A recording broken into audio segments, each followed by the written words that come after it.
I'll never marry a human.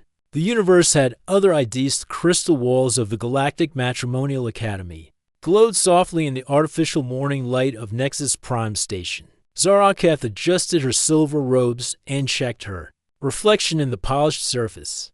Her pale blue skin shimmered with the natural patterns that marked her as a Vorthok, one of the most respected matchmaking species in the galaxy. The delicate tentacles that grew from her temples moved gently, showing her calm and confident mood. Today was her final exam day.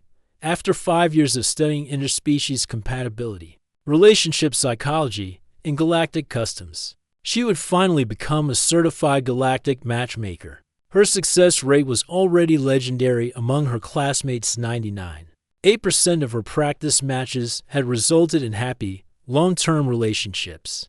Zaraketh of the Vorthok Collective. Professor Zenith called from the examination chamber. The old crystalline being's voice rang like musical chimes through the air. Please enter for your final assessment. Zaraketh walked into the chamber with her head held high. The room was filled with floating holographic displays showing compatibility charts, personality matrices, and relationship databases from across the galaxy. This was her element, the science of love, the art of perfect matching. Professor Zenith's crystal form sparkled as she spoke. You have achieved remarkable success in your studies, young Vorthok. Your compatibility readings have been accurate beyond what we thought possible. However, every great matchmaker must face the ultimate challenge. I am ready, Professor. Zaraketh replied, her voice steady and confident. Very well, your final assignment is to find a perfect match for the most difficult case in our files. The professor waved her crystalline hand, and a holographic display appeared in the air. You have 7 standard days to complete this task. Failure means you must repeat your entire final year. Zaraketh studied the display eagerly. She had handled difficult cases before. The warrior Kregan who only spoke in battle cries, the gaseous nebula dwellers who changed personality with their chemical composition, even the time-shifted temporal beings who existed in multiple moments at once. She had matched them all successfully. What species is the subject? She asked, already planning her approach. Human, Professor Zenith said simply. The confidence drained from Zaraketh's face. Her tentacles stopped moving and pressed flat against her head, a sign of shock among her people. Professor, surely you jest. I can match anyone with anyone. But humans, that's impossible. Oh, and why is that? Student Zaraketh. Zaraketh began pacing, her mind racing through everything she knew about the strange species from the small blue planet. Humans are completely unpredictable. They make decisions based on emotions rather than logic. They change their minds constantly. They have no clear mating patterns, no organized courtship rituals, no consistent compatibility markers. She gestured wildly as she continued. They're too chaotic, too random, too emotional. Their neural patterns are scattered. Their psychological profiles are inconsistent. And their cultural practices vary wildly even within their own species. Professor, I have studied the files. Every other species in the galaxy has horror stories about attempting relationships with humans. Professor Zenith's crystal form remained silent, letting the young matchmaker exhaust her arguments. They fall in love with incompatible partners and somehow make it work. Zaraketh continued. They ignore every scientific principle of relationship compatibility. They choose mates based on something they call chemistry, which has nothing to do with actual chemistry. It's madness.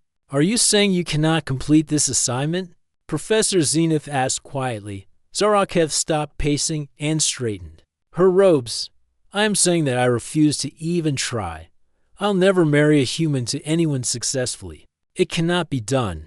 Please give me a different assignment. Anything else? A void dweller, a plasma being, even a quantum shifter, but not a human.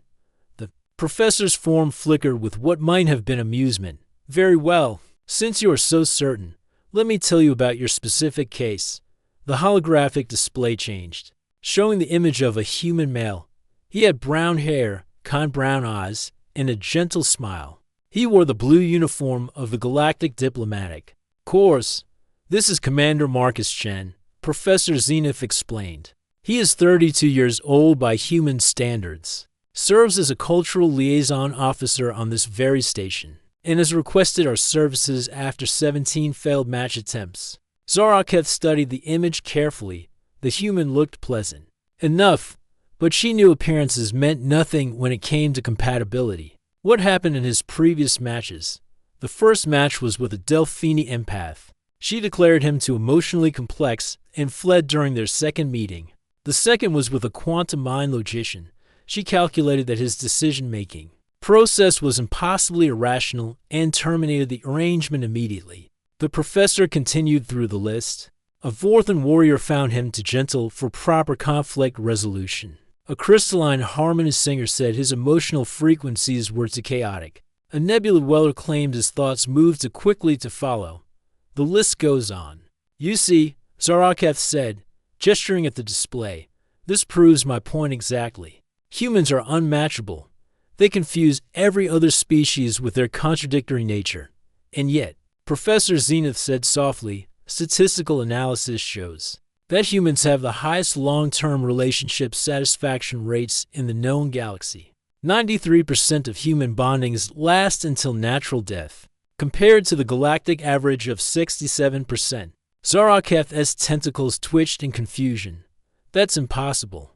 How can a species be so incompatible with others yet so successful in relationships? That, young Vorthok, is exactly what you need to discover.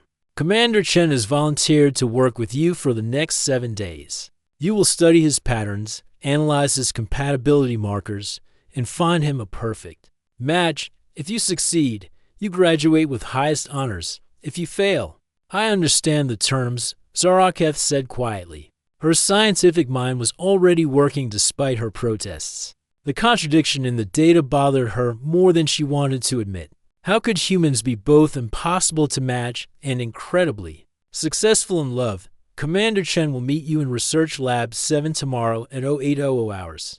Professor Zenith said, use whatever methods you deem necessary. The full resources of the Academy are at your disposal.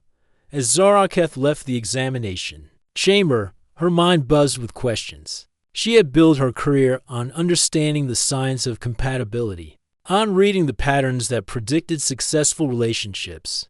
But humans seemed to break every rule she knew. She walked through the station's corridors, passing beings from dozens of species.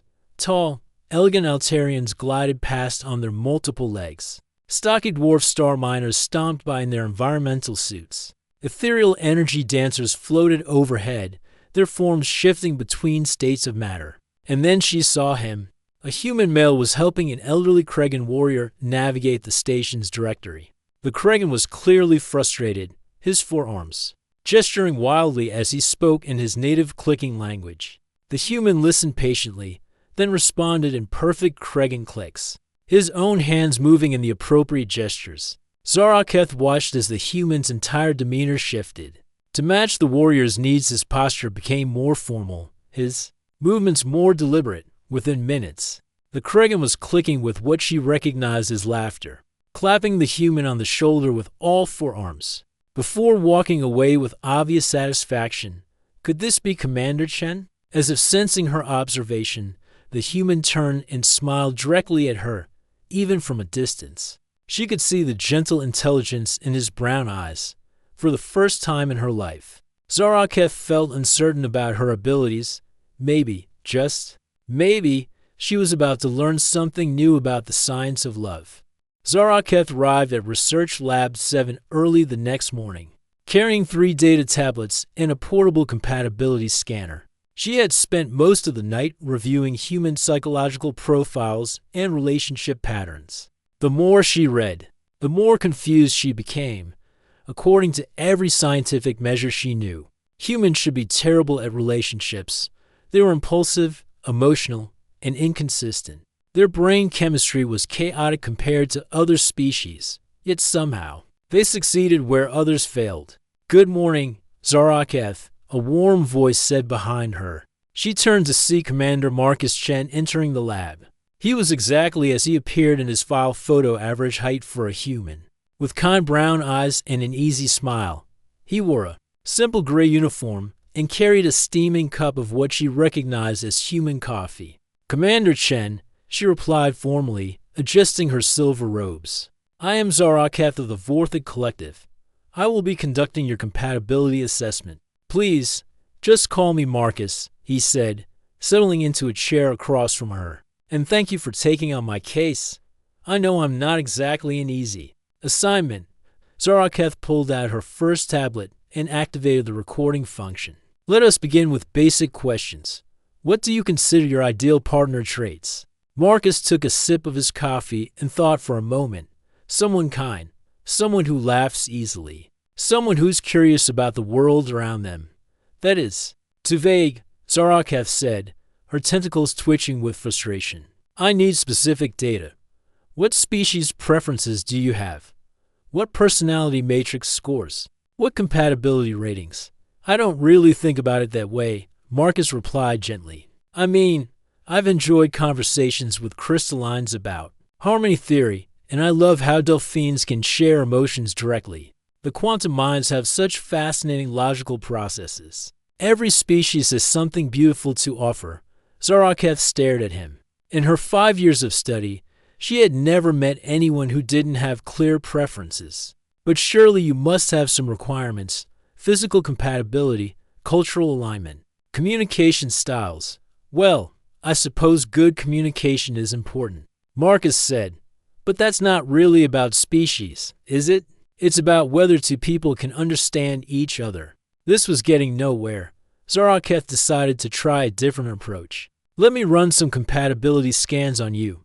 Please remain still." She activated her portable scanner and pointed it at Marcus.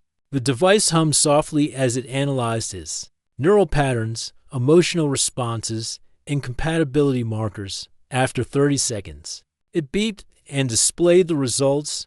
Zaraketh stared at the screen in confusion. The readings made no sense. According to the scanner, Marcus's personality matrix was somehow both highly logical and deeply emotional at the same time. His compatibility scores with different species types were all over the place, not incompatible, but showing patterns she had never seen before. "Is everything all right?" Marcus asked, noticing her expression. "The scanner must be malfunctioning," she muttered, shaking the device. "Let me try again." She ran the scan 3 more times. Each time, the results were different, but consistently impossible.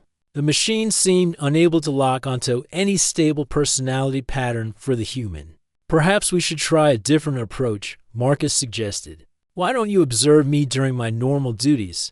You might get a better sense of how I interact with others." Zaraketh reluctantly agreed. She followed Marcus through the station as he went about his work as a cultural liaison officer. Their first stop was the Delphini Embassy, where a group of the empathic beings were having difficulty with some trade agreements. The Delphines were clearly distressed, their blue skin flickering with anxious patterns. Their leader, Ambassador Melody, was pacing nervously when Marcus entered. "Commander Chen," she exclaimed, her emotional state immediately broadcasting relief. "Thank the currents you are here. We cannot understand these Kregan contract terms. Their emotional context is too aggressive for us to process." Zaraketh watched in fascination as Marcus's entire demeanor shifted. He moved more slowly, spoke more softly, and his emotional state seemed to become calmer and more stable. The Delphines around him visibly relaxed. "Let me take a look," Marcus said gently, reviewing the contract documents. "Ah, I see the problem. The Kregans aren't being aggressive, they're being protective. In their culture, strong language in contracts shows how much they value the relationship." He spent 20 minutes explaining the cultural context to the Delphines, helping them understand that what seemed like hostility was actually a form of respect. By the time they left, Ambassador Melody was practically glowing with happiness. "How did you know to do that?" Zaraketh asked as they walked to their next appointment. Marcus shrugged. "I just listened to what they needed. Delphines get overwhelmed by strong emotions that aren't their own. So I tried to stay calm and explain things from their perspective." Their next stop was the Quantum Mind Research Facility. Here, Marcus's behavior changed again. He spoke more precisely, used logical frameworks, and structured his thoughts in clear sequences. The quantum minds, who had seemed cold and distant to Zaraketh, actually appeared to enjoy his company. Fascinating adaptation protocols, Commander Chen, said lead researcher Prime 7. Your problem-solving approach shows efficient cognitive flexibility. As the day continued, Zaraketh watched Marcus interact with dozens of different beings. With the warrior Kregans, he became more direct and confident. With the artistic nebula dwellers, he spoke in metaphors and emotions. With the ancient crystallines, he showed deep respect and patience. But it wasn't acting or pretending. Somehow, Marcus genuinely seemed to understand what each species needed and naturally provided it. This is impossible, Zaraketh muttered to herself as they took a break in the station's central garden. No one can be compatible with everyone. What's that? Marcus asked, sitting on a bench beside her. Your behavioral patterns make no scientific sense, she said bluntly.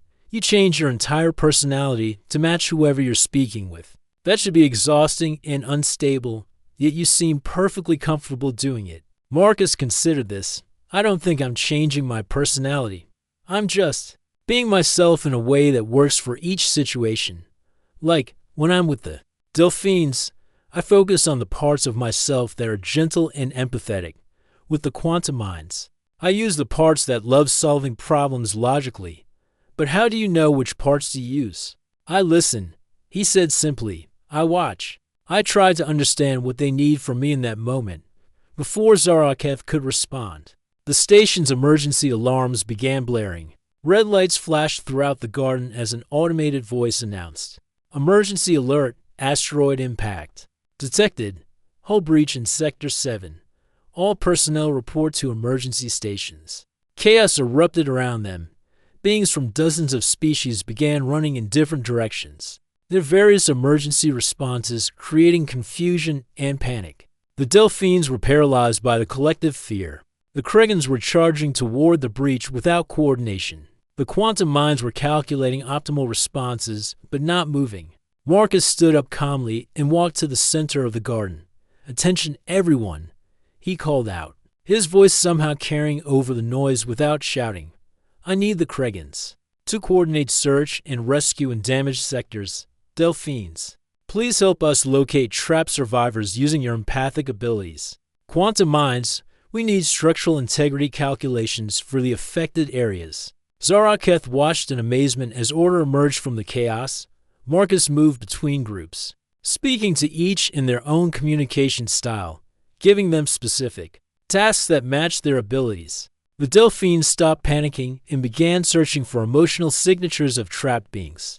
The Kregans organized into efficient rescue teams. The quantum minds started calculating the safest routes through damaged areas. Within minutes, what had been dangerous confusion became a coordinated rescue effort. How did you do that? Zaraketh asked as they joined one of the rescue teams. Marcus was helping an injured crystalline being, speaking to her in the musical tones of her species. Do what? He asked. You just organized everyone, made them work together.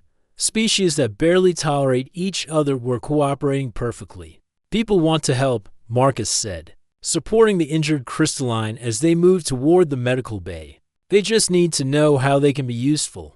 Everyone has something valuable to contribute as they worked through the emergency. Zaraketh realized something that shook her understanding of compatibility theory. Marcus wasn't just adapting to other species. He was helping them become better versions of themselves. And somehow, in the process, they were all working together more effectively than she had ever seen before. Her scanner might not be able to read him properly, but Zaraketh was beginning to understand that Commander Marcus Chen was something entirely new in her experience.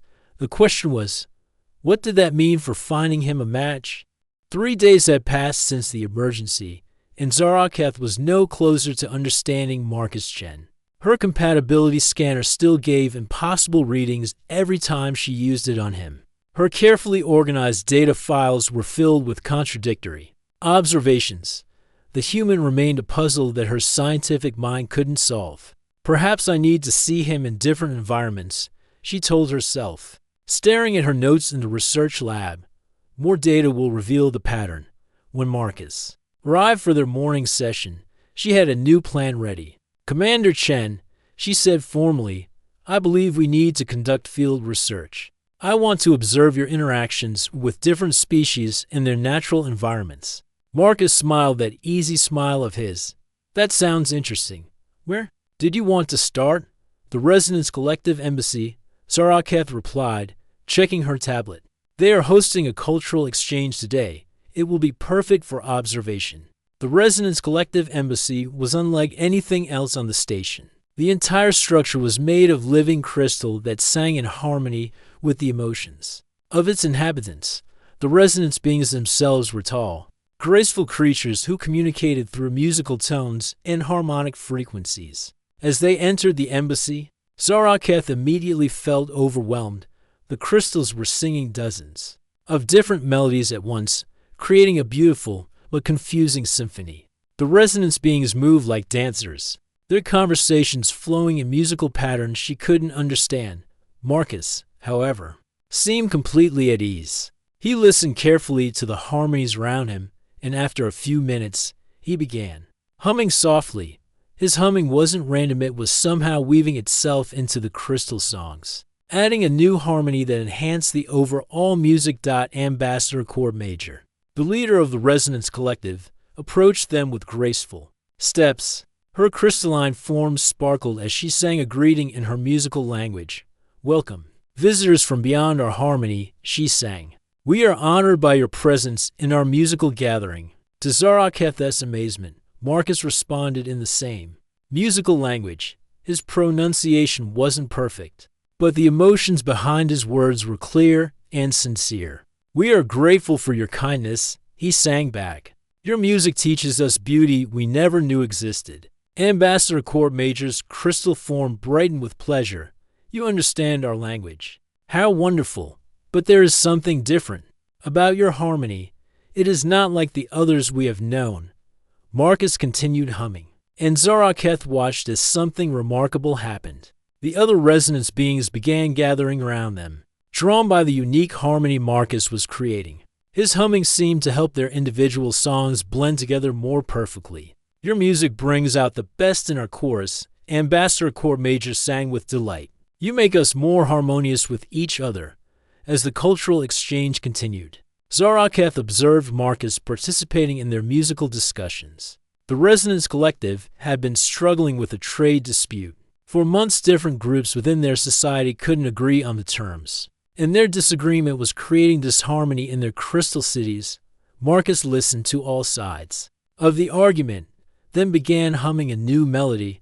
It was complex, weaving together elements from each group's position. Gradually, the other resonance beings began joining in, their individual songs blending into a unified harmony that represented a compromise everyone could accept. "How did you do that?" Zaraketh asked as they left the embassy. "You learned their language in ours, and you solved a problem they've been struggling with for months." Marcus looked thoughtful. "I didn't really learn their language. I learned to feel what they were feeling. Once I understood their emotions, the music just made sense." "But that's impossible," Zaraketh protested. "Emotional understanding between species requires years of study. You can't just feel your way into comprehension." "Why not?" Marcus asked simply. "Emotions are universal, aren't they? Fear, joy, hope, sadness, everyone feels these things, even if they express them differently." Their next stop was the Hive Queen Embassy, where the insectoid beings were hosting a diplomatic dinner. The Hive Queens were logical, efficient creatures who made decisions through collective consensus.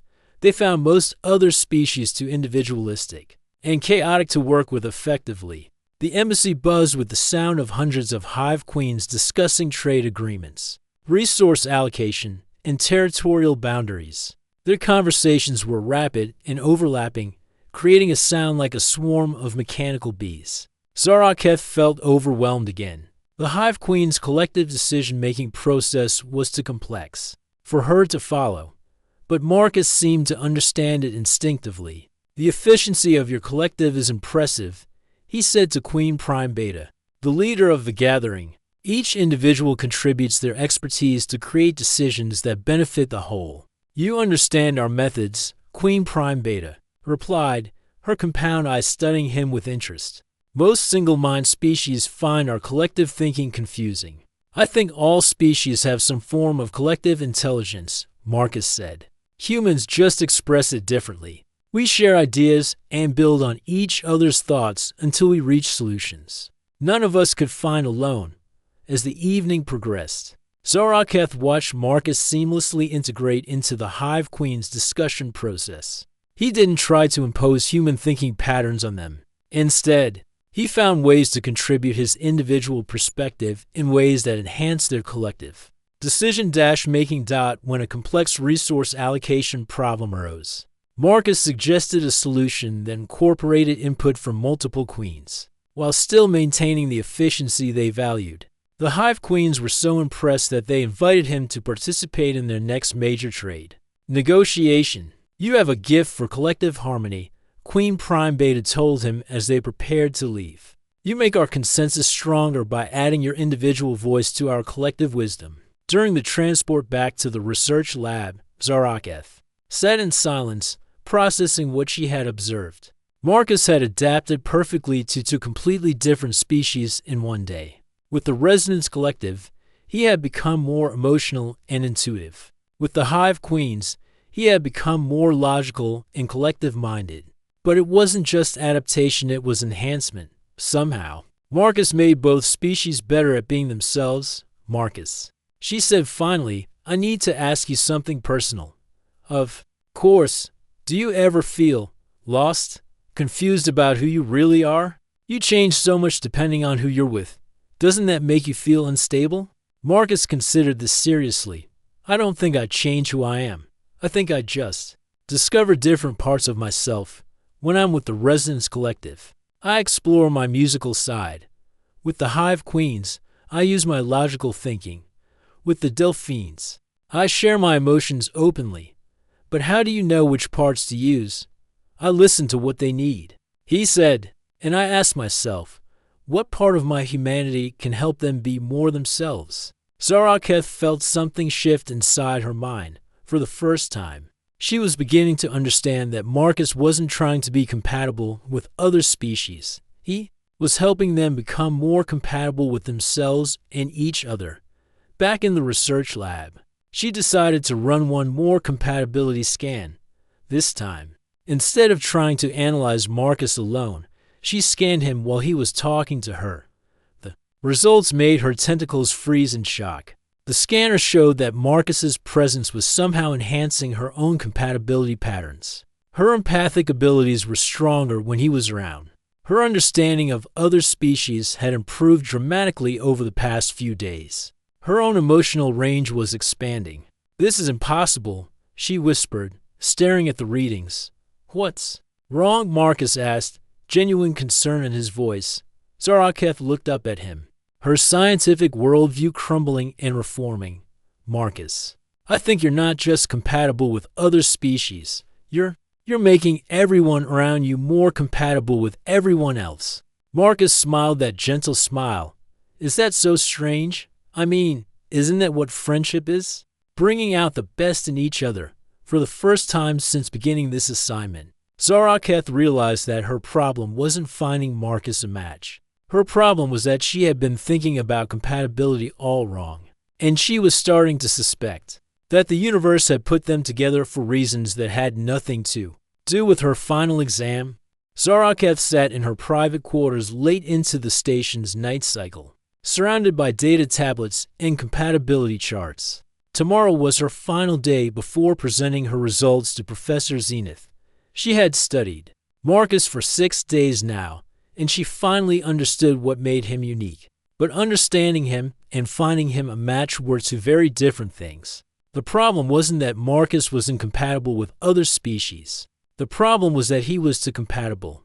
Every potential partner she had identified through her research had ended up paired with someone else, someone they had met through Marcus's introductions. She pulled up her notes from the past few days. Ambassador Melody from the Delphini Embassy had started a relationship with researcher Prime 7 from the Quantum Mind facility after Marcus helped them work together on a cultural exchange project. 3 different Resonance Collective members, had formed harmonious partnerships after participating in Marcus's music sessions. Even 2 of the Hive Queens had decided to start a new sub-collective together. Marcus was like a living matchmaking catalyst. Everywhere he went, he helped others find connections they never would have discovered on their own. But he remained alone. A soft chime from her door interrupted her thoughts. "Comin'," she called, expecting one of her classmates. To her surprise, Marcus entered carrying 2 cups of steaming liquid. "I thought you might like some tea," he said gently. "You've been working very hard." "How did you know I was awake?" Zaraketh asked, accepting the warm cup gratefully. "Your quarters are right above mine," Marcus replied with a smile. "I could hear you pacing." Vorthic footsteps have a very distinctive pattern when you're thinking hard. Zaraketh felt her tentacles curl with embarrassment. "I apologize for disturbing your rest." "You didn't disturb me. I was awake anyway." Marcus settled into the chair across from her, looking at the scattered data tablets. "Are you having trouble with your assignment?" "Yes and no," Zaraketh said honestly. "I understand you now, Marcus. I know what makes you special. But that's exactly why I cannot find you a match." Marcus raised an eyebrow. "What do you mean?" Zaraketh gestured at her charts. "Every being I have identified as potentially compatible with you has found someone else. You introduced Ambassador Melody to Researcher Prime 7, and now they are exploring a relationship. You helped the Resonance Collective members discover harmonic partnerships. You even managed to convince the Hive Queens to form a romantic sub-collective. That's wonderful," Marcus said, his face lighting up with genuine joy. "I'm so happy for them." "But don't you see," Zaraketh said, her frustration growing, "you are so good at helping others find love that you have eliminated all your own potential partners. You are matching everyone except yourself." Marcus was quiet for a moment, sipping his tea thoughtfully. "Maybe that's okay," he said finally. "How can you say that? Everyone deserves to find companionship, especially someone as caring as you." "I do have companionship," Marcus replied gently. "I have friends from dozens of species. I have meaningful work. I have a life filled with connections and purpose." "Isn't that a form of love too?"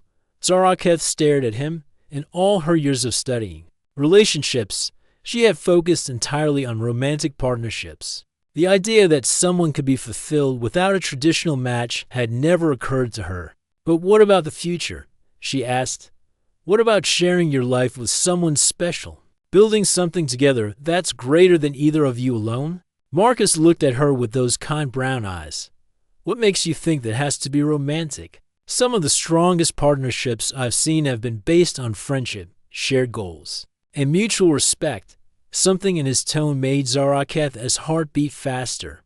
"Are you suggesting?" "I'm not suggesting anything," Marcus said quickly. "I'm just saying that there are many different kinds of love, and sometimes the best partnerships grow from understanding and friendship." Zaraketh felt her tentacles tremble slightly. "Marcus, may I ask you something personal?" "Of course." "What do you know about Vorthic bonding customs?" Marcus set down his teacup. "I know that your people mate for life based on perfect psychic synchronization. I know that when Vorthic find their match, they can share thoughts and emotions directly, and I know that it's considered the highest form of love in your culture. Have you ever wondered why I became a matchmaker?" Zaraketh asked softly. "I assumed you were good at understanding compatibility." "I became a matchmaker because I have never found my own match," she admitted. "In 5 years of testing, no Vorthic male has ever achieved synchronization with me. My psychic patterns are apparently too complex, too chaotic." Marcus leaned forward with interest. "What do you mean by chaotic?" "My empathic abilities are stronger than normal for my species. I can sense emotions from multiple species simultaneously, which creates interference in traditional Vorthic bonding scans. I was told I might never find a compatible partner." "That must have been very difficult to hear." "It was devastating," Zaraketh said, surprised by her own honesty. "So I dedicated my life to helping others find what I believed I could never have. Perfect compatibility, scientific certainty, logical matches. And now," Marcus asked gently. Zaraketh looked around at her scattered charts and data tablets.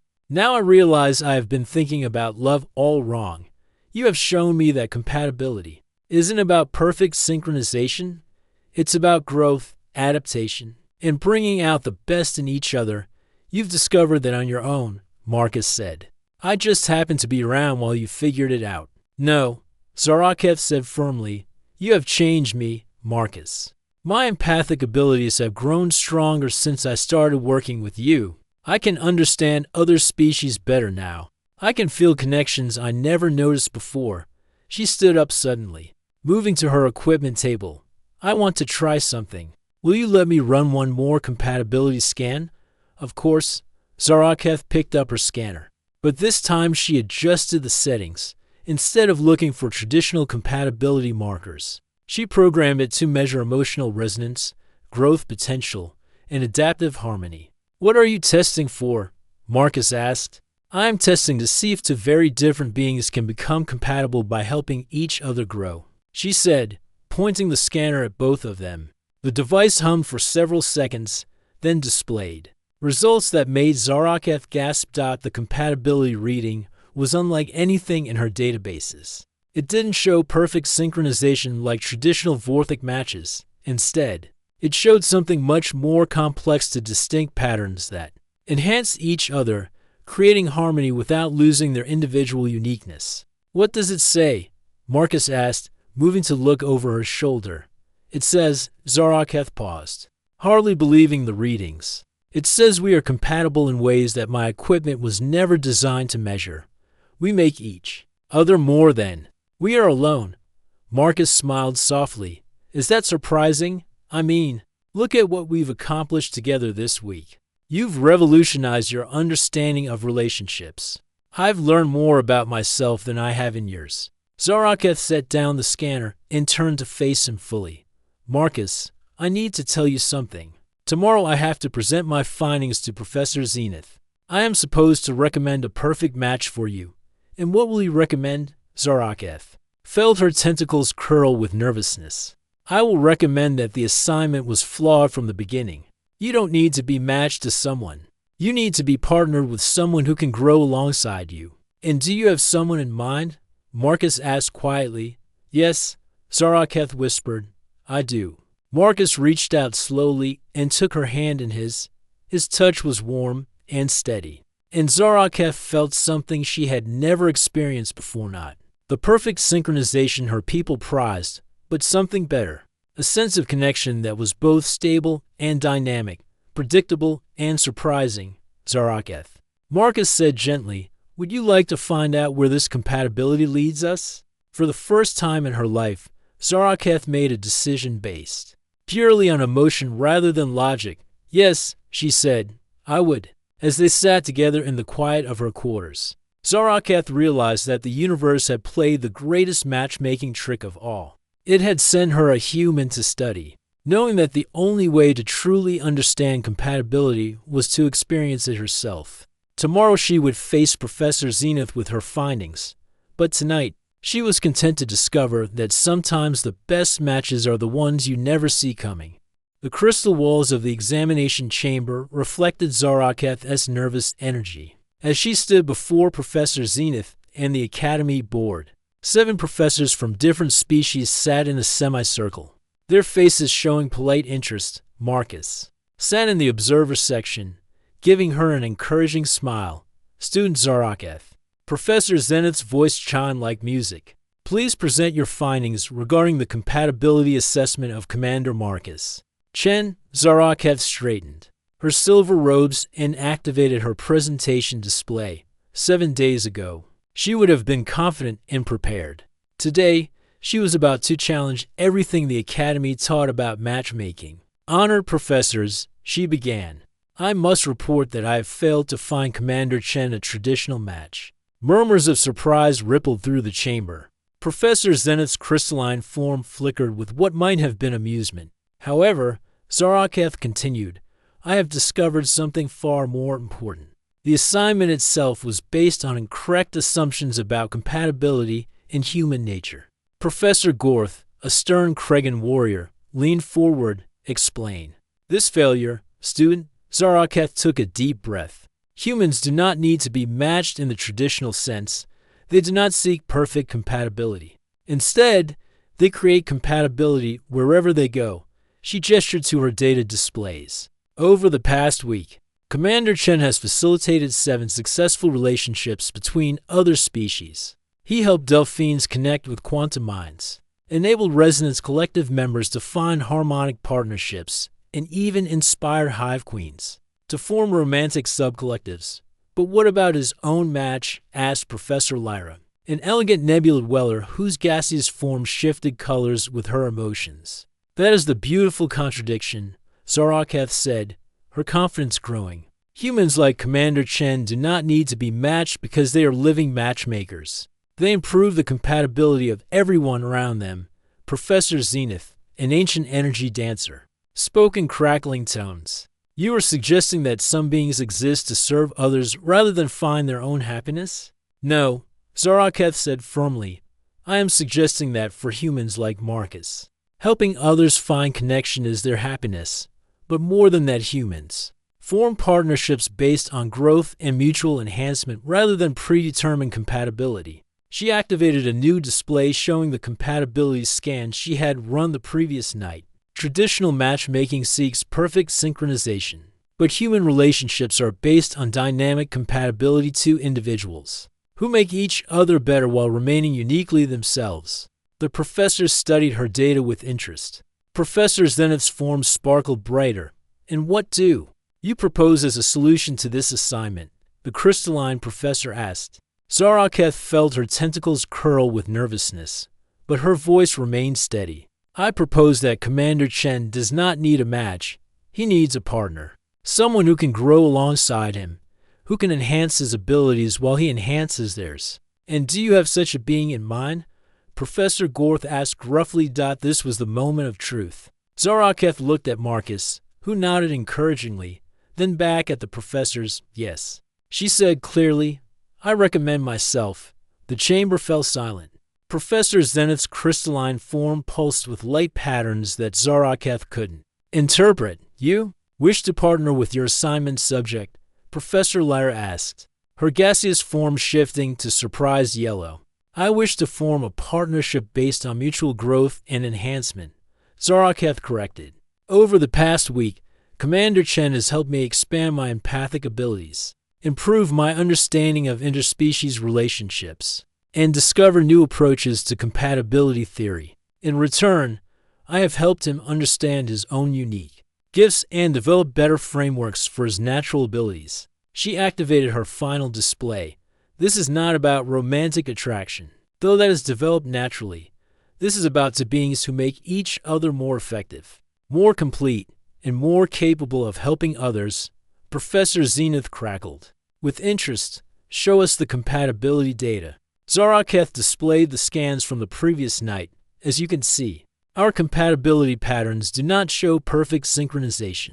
Instead, they show dynamic harmony to distinct individuals who enhance each other's strengths while compensating for each other's limitations. The professors studied the data in silence for several minutes. Finally, Professor Zenith spoke. Student Zaraketh, what you have discovered has implications far beyond this assignment. You are suggesting that our entire approach to matchmaking may need revision. Yes, Professor. I believe we have been focusing too narrowly on compatibility between individuals. We should also consider how partnerships can enhance the compatibility of entire communities. Professor Gorth's forearms crossed thoughtfully. And you believe humans excel at this community compatibility? I believe humans have a unique gift for bringing out the best in others, Zaraketh replied. They do not just adapt to other species. They help other species become better versions of themselves. Professor Zenith's form brightened suddenly. Student Zaraketh, you may be surprised to learn that this assignment was not exactly what it appeared to be. Zaraketh felt confused. I don't understand, Professor. The Academy has been studying human relationship patterns for 3 years. Professor Zenith explained. We have observed the phenomenon you describe, humans who seem to catalyze compatibility in others, while remaining unmatched themselves. Commander Chen volunteered to help us understand this pattern. Marcus stood up from the observer section. Smiling, Surprise! I was never actually looking for a match through the Academy's services. I was helping with research. But your 17 failed matches, Zaraketh stammered, were carefully arranged to demonstrate human compatibility. Challenges to our researchers, Professor Lara said, her form shifting to amused pink. We needed to understand why human relationships succeed when they appear scientifically impossible. Zaraketh stared at them in shock. This was all an experiment. The research was real. Professor Zenith said gently, but the true test was whether you could discover the truth about human compatibility on your own, and whether, in the process, you might experience it yourself. You planned this? Zaraketh asked, looking between the professors and Marcus. Marcus stepped forward. The research partnership was planned, but everything that happened between us was completely real. Zaraketh, my feelings, the connection we developed, the way we helped each other grow none of that was part of any experiment. Professor Gorth leaned back in his chair. Student Zaraketh, your insights into dynamic compatibility theory are revolutionary. Your practical demonstration of human-enhanced partnership is unprecedented, and your courage in proposing an unconventional solution shows exactly the kind of thinking the galaxy needs. You have not only passed your final examination, Professor Zenith announced. You have earned the highest honors in Academy history, but more importantly, you have discovered something that will change how we approach relationships across all species. Zaraketh felt overwhelmed. What happens now? Now, Professor Zenith crackled. You and Commander Chen have a choice. You can join our research department and help develop new theories of interspecies compatibility. Or you can do something even more valuable. What's that? Marcus asked, moving to stand beside Zara's single quotes KETH. Professor Zenith's form sparkled with approval. You can go out into the galaxy and show others how true partnership works. Help other beings discover that compatibility isn't about finding someone exactly like you. It's about finding someone who helps you become more than you ever thought possible. 6 months later, Zaraketh and Marcus sat in their new office aboard the diplomatic vessel Harmony. Through the windows, they could see the blue-green planet Viridian, where they had just finished helping resolve a trade dispute by facilitating partnerships between 3 previously hostile species. So, Marcus said, reviewing their case files, we have successful matches on 12 worlds, 3 new compatibility theories accepted by the Galactic Council, and 17 couples who say they never would have found each other without our help. Zaraketh smiled, her tentacles dancing with contentment. And we prove that the most important thing about compatibility is not perfection, it's growth. Do you ever regret it? Marcus asked gently, giving up the traditional Vorthic path? Never finding that perfect psychic synchronization your people value? Zaraketh looked at him with eyes full of love and laughter. Marcus, I found something better than perfect synchronization. I found perfect partnership. She pulled up her personal log and began typing her final entry about the case. That had changed everything. Personal log, Zaraketh of the Vorthic Collective. Senior Partnership Consultant, Galactic Harmony Service. Final thoughts on the impossible. Assignment that became my life's work. I once declared that I would never marry a human because they were too chaotic, too unpredictable, too emotional. I was completely correct about all of those things. Humans are chaotic, unpredictable, and deeply emotional. That is exactly why I married One Dot in our 6 months together. Marcus has taught me that the universe's greatest partnerships are not about finding someone who completes you. They are about finding someone who inspires you to complete.